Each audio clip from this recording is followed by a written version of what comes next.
Okay, this is December the 19th, 2004.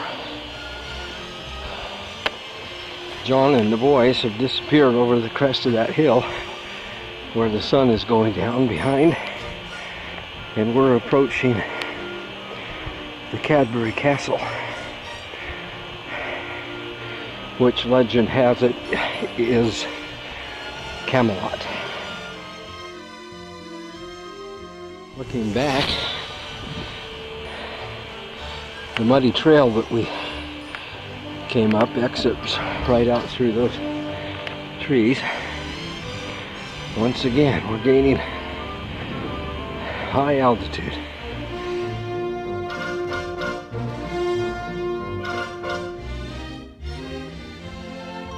Gift of South Cadbury.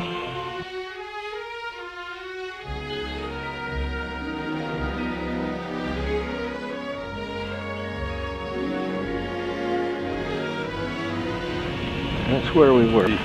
See all of these hills around here. This is the only one that was fortified.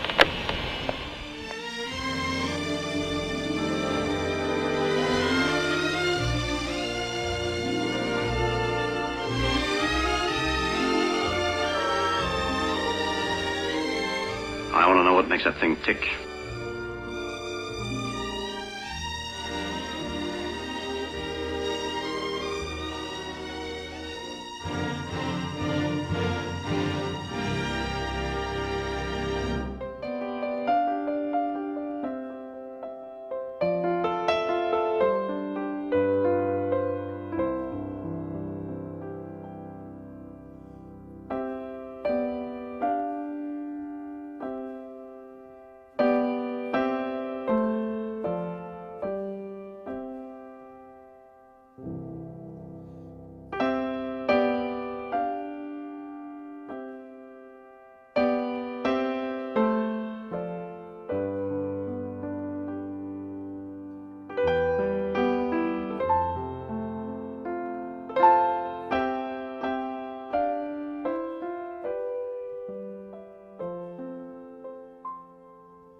I'm actually going to look right at the sun for a minute because it's about to go down over there.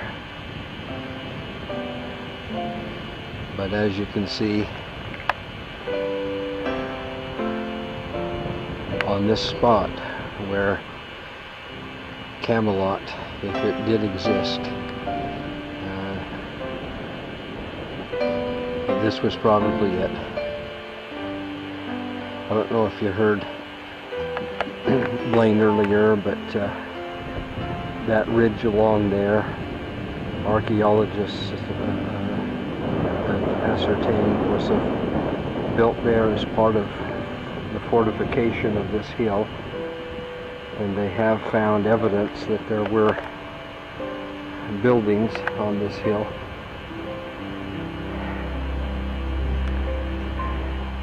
But again, as you can see, the reason that I pointed directly at the sun, we are again in a place just as when we were over there up on that hill above Glastonbury, where you see for a long way in every direction, with the exception of over there. But I guess if you got over on the crest of that hill, then you would see out in the other direction. And of course that would be part of why such a place as this would be chosen as a fortification, because you could see if anyone of any danger to you was approaching. You'd see them a long way off. I've noticed that on top of this hill there are lots and lots of these thistle plants. There's one there.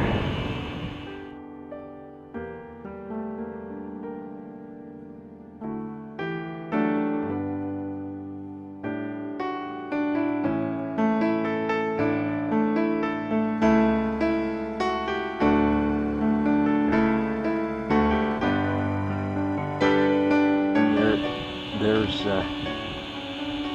more of that fortification mound over that way.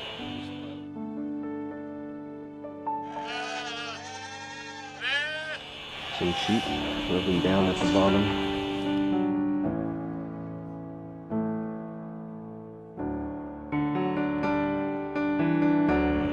Nathan and Jacob are still back standing on the brow of the hill, because Nathan wanted to get a picture of the sun just as it dips below the horizon over there. It's halfway down now.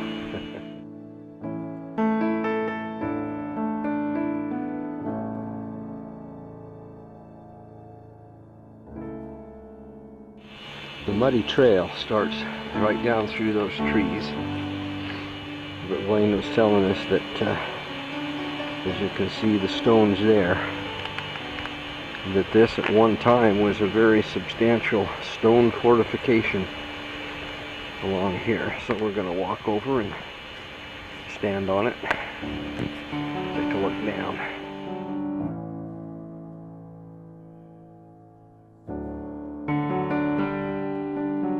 That ditch went clear around the hill. There's a wall on that side. There's another one below that, and another one below that.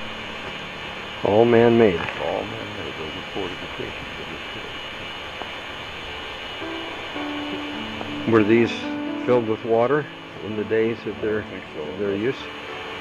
There wouldn't be enough water unless it collected. They couldn't have brought water up here from any other source. Well, I don't think they would have any problem collecting water in this place. Just build walls where it couldn't run downhill.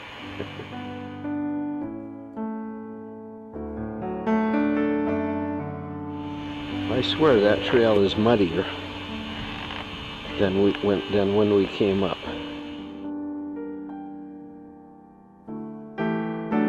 We really have no choice but to navigate it.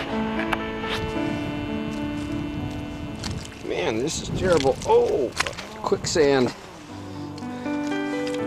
Quicksand. And our car has no floor mats. You got like 3 feet of air that time. I got sick. I'm gonna go home and lay down. Okay. Jacob's convinced that there's less mud that way. He's probably right. But he's probably going to have to jump off of a cliff pretty soon to get back down to this trail. But we do it in Mexico all the time.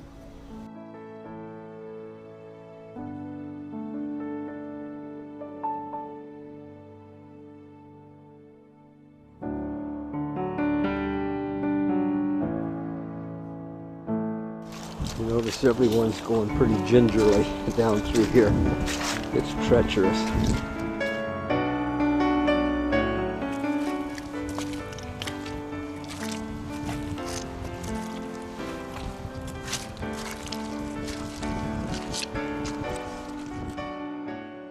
What does it say?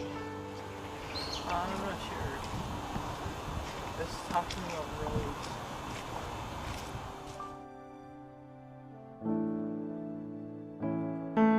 I have broken into the lead.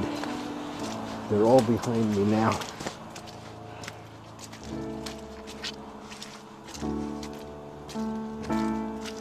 Trail's still pretty slicky muddy. Ooh, like so. Driving right over this thing? I stopped to admire, but forgot to take pictures of the way these trees have been bent down over time to force them to be a living fence. And while I was stopped doing that, John got out ahead of me down there. More power to him.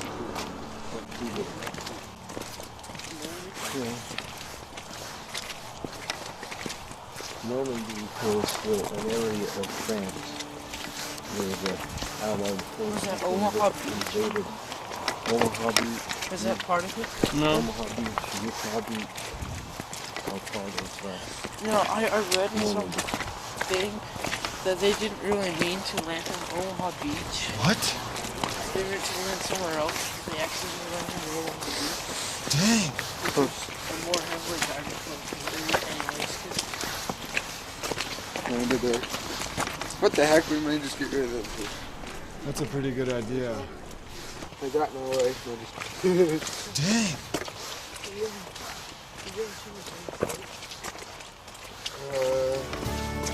I may have one. Cows waiting to be milked. Just waiting their turn. Come on. Looks like we're going up into the churchyard here. The car is parked. That's the car right there.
hoping that this organ was not locked up, Dang. because we would have Jacob do some justice to this instrument. Can I try it really quick? However, it is locked up. Why? So just take a picture of it. You ever take it off any sweet jumps? What was that? You ever take it off any sweet jumps? I haven't yet, but I will. How the heck are you gonna do that? Well, it's a long story.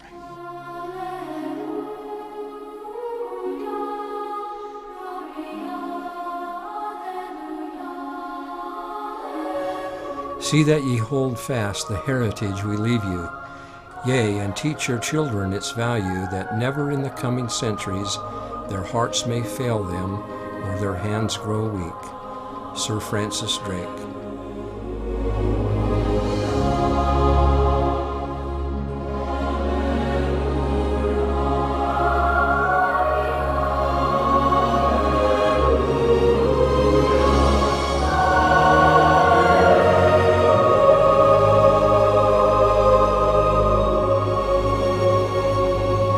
Whatsoever things were written aforetime were written for our learning, that we through patience and comfort of the Scriptures might have hope.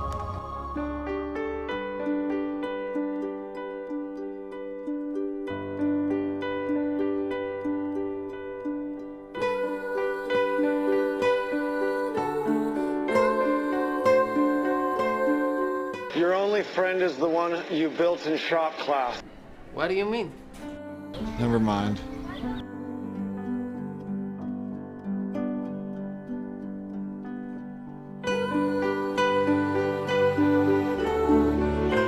The wall painting, St. Thomas à Becket. This wall painting of a bishop in cope and mitre dates from the 14th century, and it possibly represents Sir Thomas à Becket, Archbishop of Canterbury, who was martyred in 1170 and whose cult was at its height in the late 13th century. Certainly, the church here is dedicated to him, and its foundation dates from the same period, the first recorded institution being that of Peter de Burgh in 1265. The wall painting was restored in 1984. Well, the wall painting, for having been restored, is still looking fairly faded.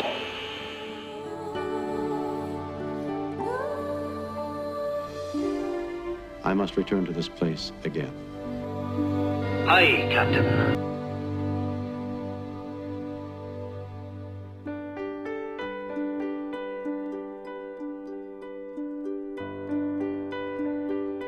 I'm sure you noticed the delight aspect of this place.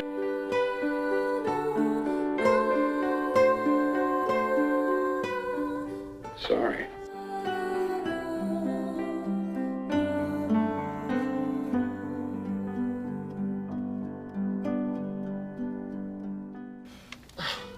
It's a piece of crap. It doesn't work.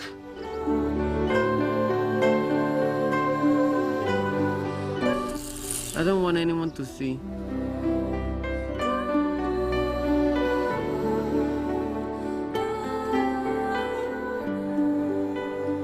It's now dark. I have switched to night shot. That little guy right there.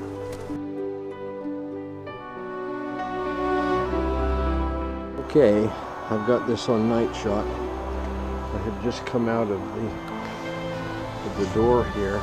Actually, I guess I should pull this door closed.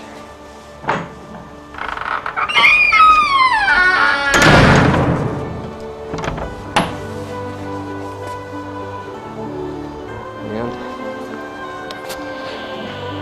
off I go down the trail.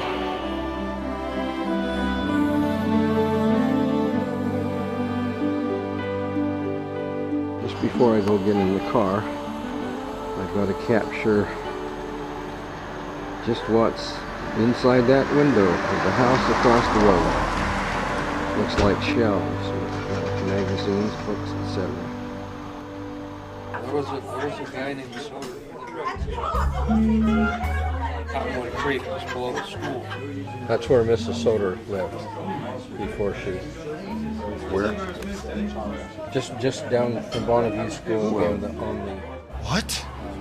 The Soders were the first house on the north side of the creek and on the west side of Third West. That's where they lived. You gonna eat your tots? One of her kids or something. Well, she had several. There was Jerry, who became the firefighter. She had another son whose name escapes me. He suffered a pretty serious accident when he was a kid, and he had a big dent in his head that was permanent. Ruby. We are at the bar now in Exeter, He ended up where we have just had a he was a delicious musician of sorts. dinner and before made his going living next teaching door guitar. to our rooms at the Holiday Express Hotel. Okay, we just came out that door of the Barn Owl restaurant where we ate. Flowers. I don't know the variety.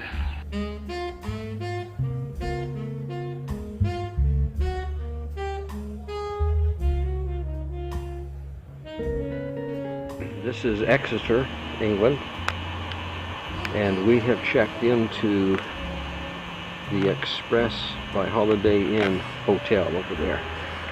A couple nice rooms, and we're on the way.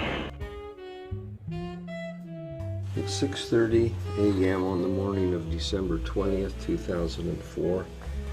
I'm on night shot, and I'm taking the surface or a shot of the surface of a frozen pond outside our window here in Essex, England.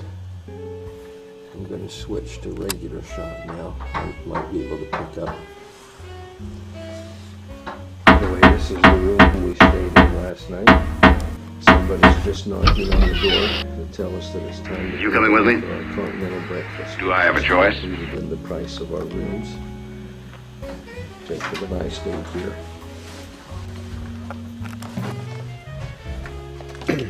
Can I give you gentlemen a lift?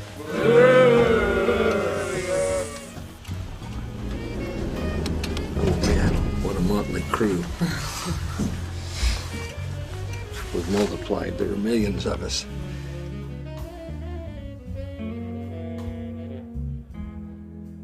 Okay, we've just arrived for our continental breakfast here this morning.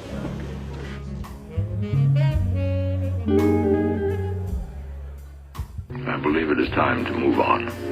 Dang, what's there to eat?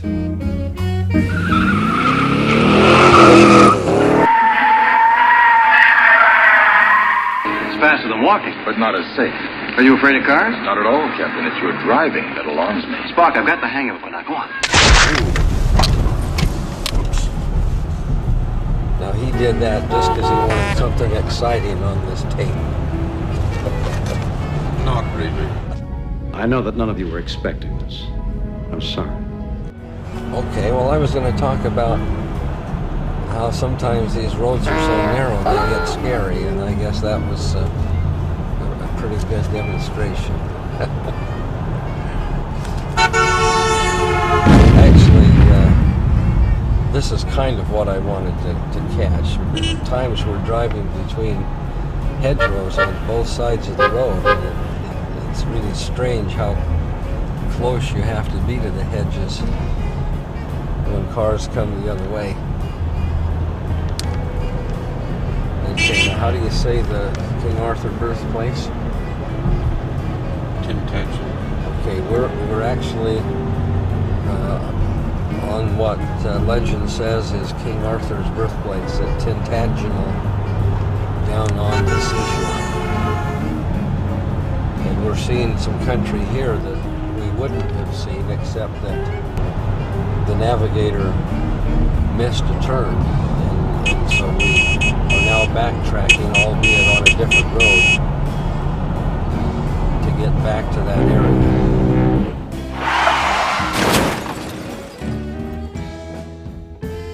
Man, after hundreds of years, we got here just in time to see this place. It's on its way out.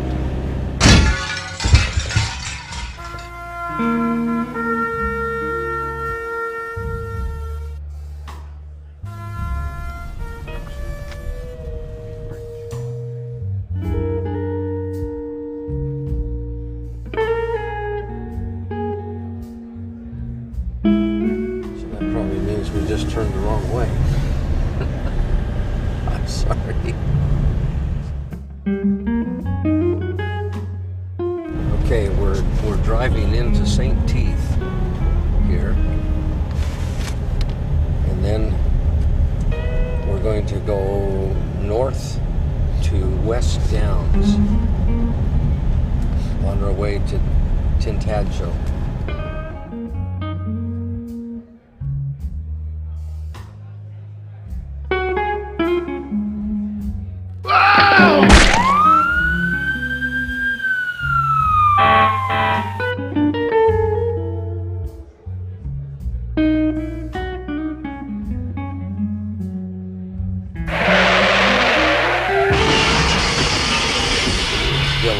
That way.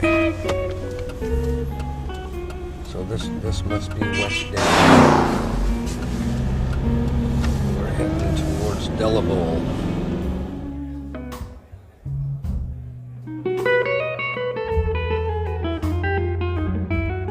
The black pen line that got drawn there, I think it obliterated the fact that this road doesn't join up with the one going into Tintagel, although you might be able to see the cliffs of Tintagel from down here. The navigator has led the expedition down what appears on the map now to be a dead-end road, but it does go right down to the seashore. Where are we? We are evidently far outside our own galaxy, judging from the lack of traceable reference points. When we exceeded warp speed factor 9.5, we apparently entered a space-time continuum. The time warp. What did it do to us? We've regressed in time to 71 hours. It is now 3 days ago, Captain. We have 3 days to live over again. What? Dang. You know, when we finally get through this, I'd like to locate and raid a kitchen somewhere.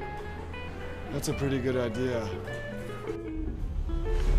Should I keep you on? You want me to turn around? Well, let me roll the window down and get the ocean. Back up a little bit because the ocean is a little more obvious over here. Even though there's a gate. Okay. Even though there's a gate there, you can see the ocean and cliffs on the far side. House is over there. Okay, we've turned around, kind of facing into the sun. We're going to drive back out of here, hoping that we don't meet anybody coming down. Why? Okay, I'm hoping I haven't led us down another path. Idiot! I'm beginning to wonder. Captain is acting strangely. I'm asking if you've noticed. What are you going to do, Mr. Spock? I'm going to wait, Doctor. There's little else I can do. What about the captain? If I could help him, I would. I cannot. See, I think I saw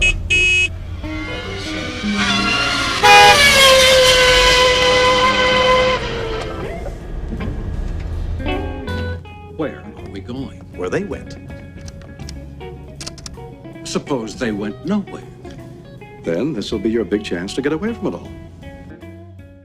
I would say that was a logical assumption, Captain. Blast your theories and observations, Mr. Spock. I am a logical man, Doctor. Well, it'll take more than logic to get us out of this. Perhaps, Doctor, but I know of no better way to begin. That's a pretty good idea. Probably the best that I know of. But we do it in Mexico all the time.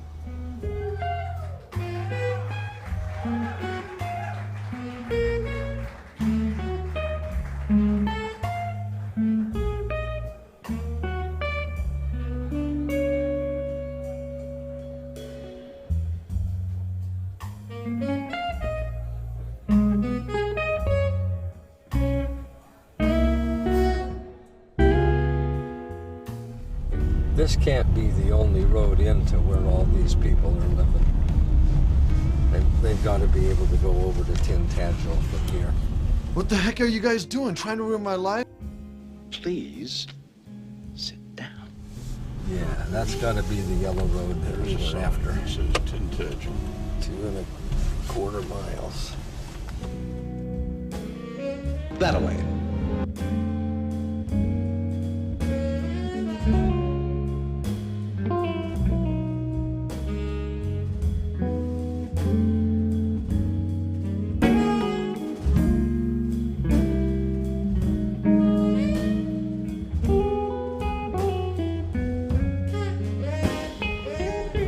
Just going to try to shoot a rainbow over there, and then it got hidden, but maybe it'll come into view again.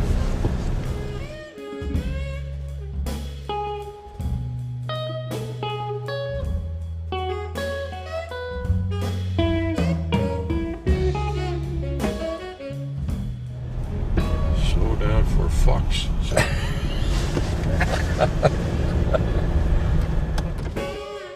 What is that? Indications are a storm, Captain. Although I've never seen one of such great intensity or strange conformation. Readings? All sensor readings are at maximum calibration. Captain, this approaching at warp factor 2.6 and accelerating. Check that. No natural phenomena can move faster than the speed of light. It is definitely doing so, Captain.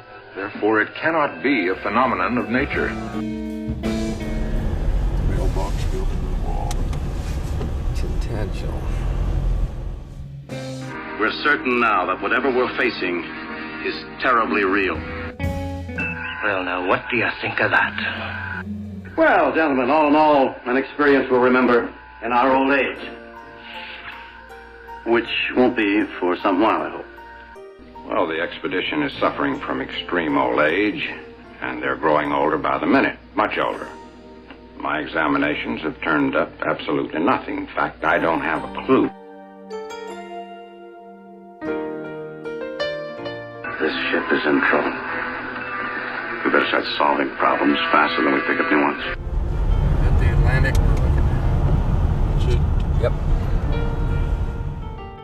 Doctor, the ship's temperature is increasingly uncomfortable for me. I've adjusted the environment in my quarters to 125 degrees, which is at least tolerable. Do you think it's kind of warm in here? No. I think they have the heater on or something. It seems pretty good to me. You don't feel like your head is burning or anything? No. It's what makes Tintagel an attraction to people. But I mean, do they think they know where the little hut was that he was? Of course, he was a king, so he wouldn't have been born in a hut, I guess. There's a ruined castle, which they associate with Merlin's cave down at the bottom of that. Captain, we're losing power in the warp engines. How bad is it? We can barely read it, but I don't like the looks of it. And I cannot find out the cause. That's too bad.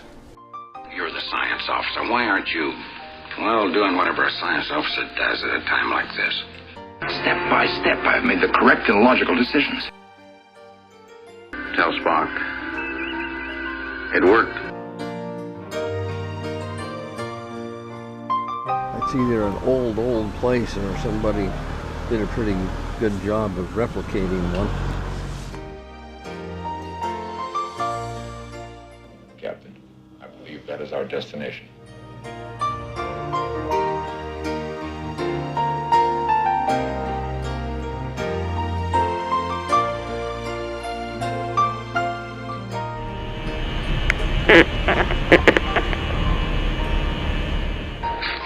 You smell that?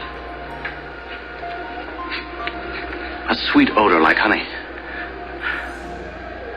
It was years ago. On another planet. A thing with an odor like that. Okay, there's the boys getting out of the car. Over the rainbow, way up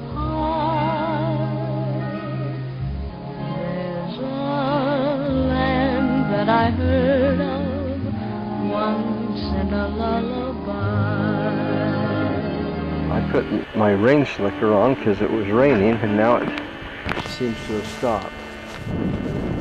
Get a reflection of myself, but it didn't show up much. Okay.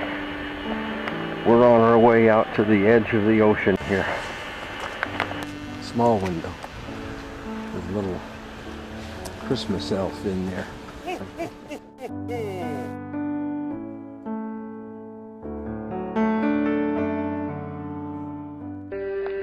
Where am I? What place is this? One of these. I feel I should know. They're familiar, and yet unfamiliar.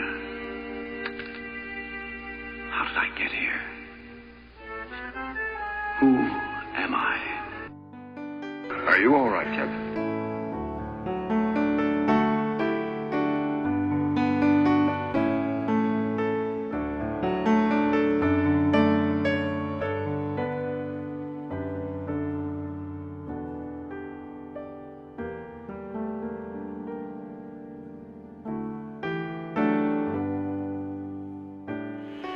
Look at the way they've stacked those rocks.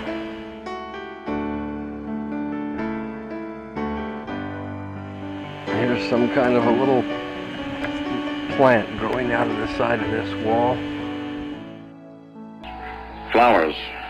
I don't know the variety. The main natural resource here is rocks.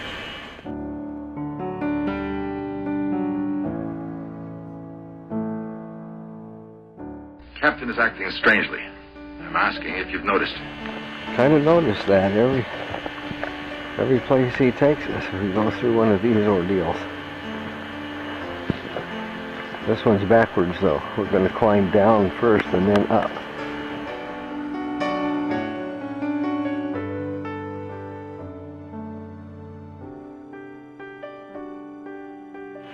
Young boys always move faster.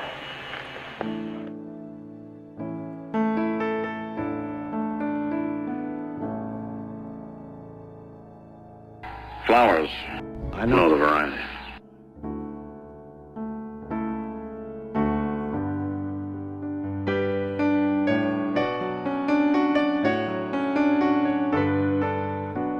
What's it called? Gorse. A gorse it is. About an hour ago, the bridge control started going crazy. You're not going in there. A little stream rushing down to the ocean.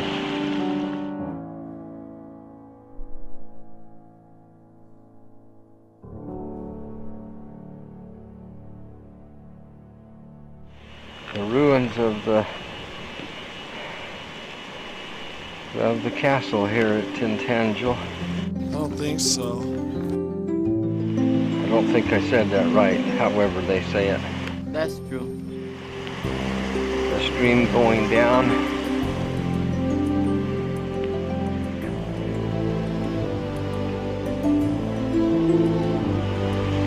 A rock wall.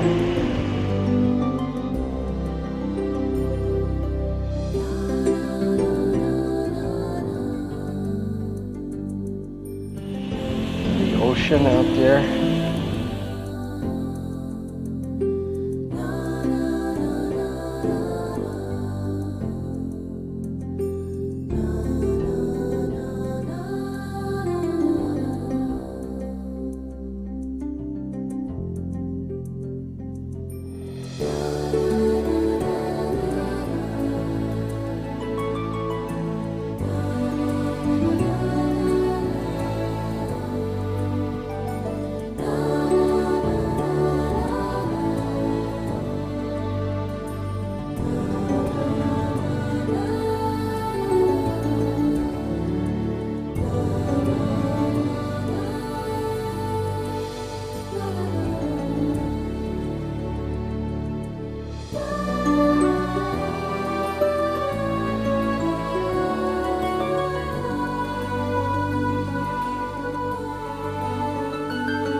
can tell from my shadow that this rain slicker is making me look like a creature from Black Lagoon.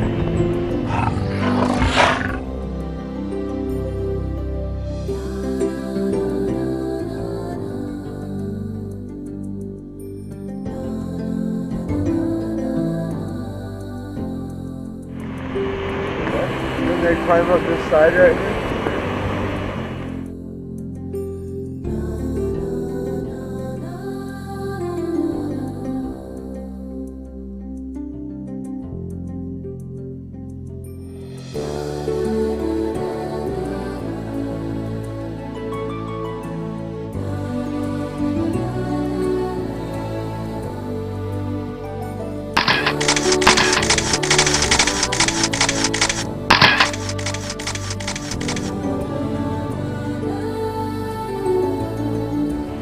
A little fresh water meeting salt water there.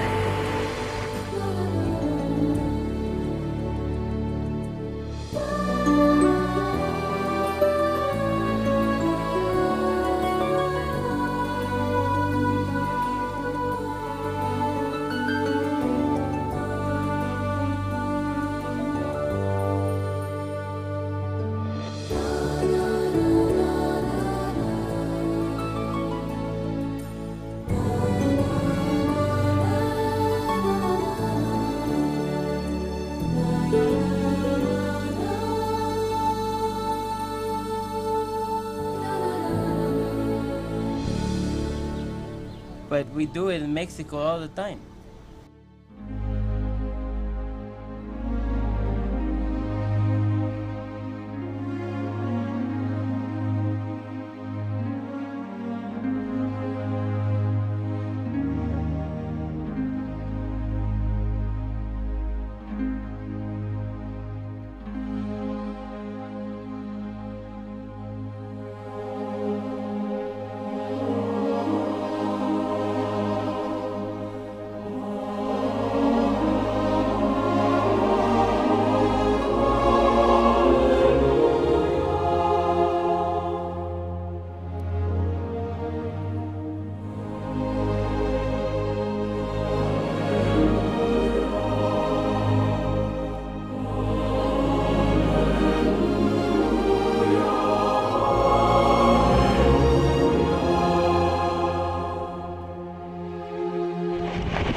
I think that's what they call Merlin's Cave, where the sea goes back in there.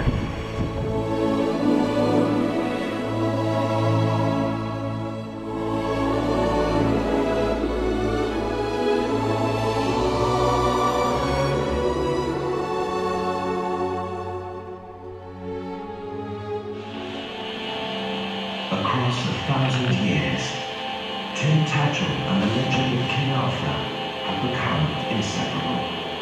It's easy to see why. Here is the perfect setting for an enduring fantasy. Spectacular, remote, and littered with enough bones of history over which to stretch the skin of a good story. So did Arthur really exist? And what, if anything, binds him to Tintagel? We're about to discover how myths are made and how they lead us back into history.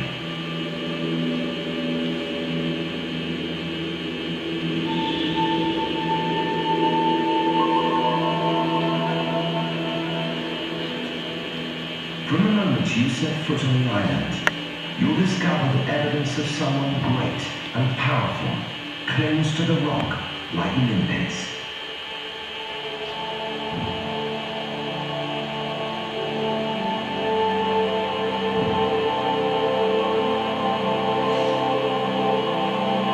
These may be our earliest clues about who this someone was.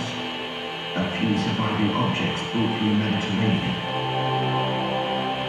A great defensive ditch. Some words of ancient Cornish.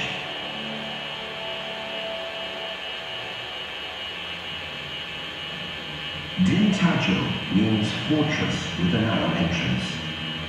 So is this the site of a royal stronghold, one of many governed by the warrior kings of ancient Cornwall and Devon, who ruled here in the 5th century, after the Romans had gone. And does this link us to a real Arthur, an Arthur rooted in distant history? Some 200 years later, 600 AD, a time of invasion and mass migration, ancient kingdoms formed, chaos reigns. Fertile ground for fireside tales of heroes and momentous battles. Another 200 years pass. Eager to make sense of the past, a Welsh monk called Nennius resorts to the raw materials of folklore to create a champion for Christianity. He writes of a leader who inspires the Britons to battle valiantly against the invading Saxon hordes. His name? Arthur, the second warrior king in our tale.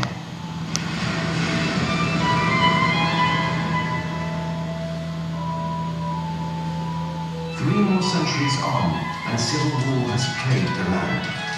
Eager to spare the kingdom further turmoil and set an example to future kings, a clever monk conjures a compelling tale. Geoffrey of Monmouth blends earlier accounts of great warriors with idealistic stories of his own and calls it A History of the Kings of Britain. Stepping from its pages, the shadowy Arthur of ancient myth becomes a ruler of whom England would be proud. According to Geoffrey, this new Arthur was conceived here at Tintagel. Later, writers took the story further still, describing battles against evil forces, enemies with magic powers, monsters, and giants. All Europe became obsessed with the Knights of Arthur's court at Camelot. And here is where fact supports fiction. The bones of a real medieval castle.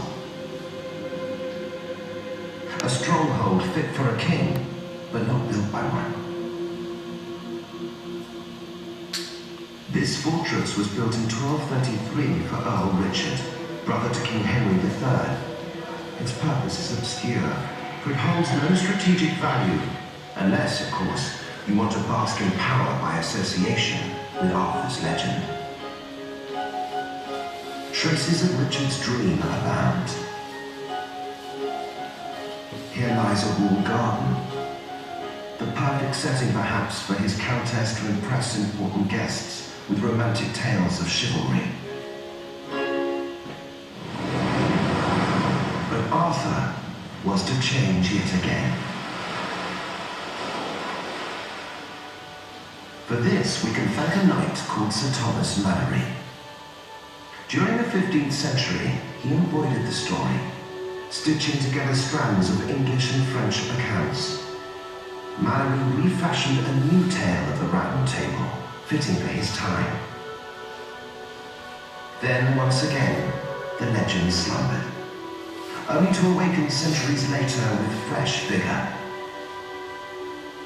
Adopted by a new generation, Arthur became the inspiration for the romantic poets, storytellers, and artists of the 19th century, who in turn shaped the vision of Arthur that we know today.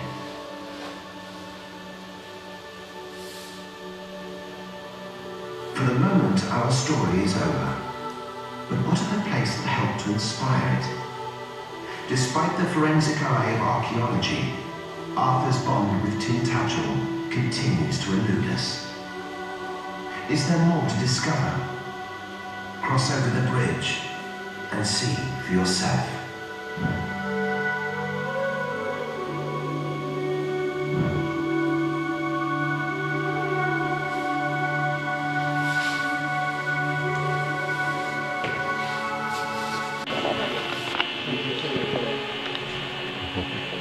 This lady's mother was born in Ebbavale, so I just got to get a picture of her. Talk to her for a little bit about what we're doing here and etc.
Well, there's another hill to climb. I think Blaine's theme song is "Climb Every Mountain." I'll have to start singing it here. I don't feel very good. I got sick.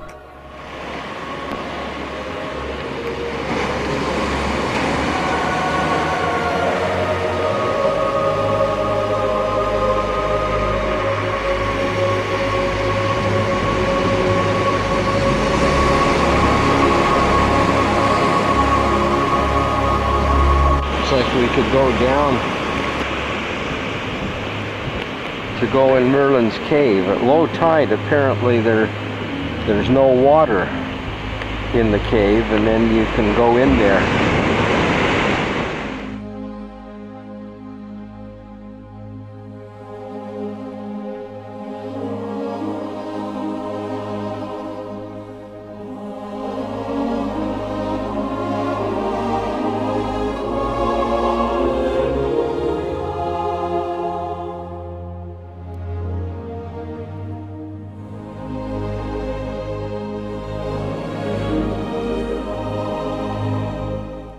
It looks nice.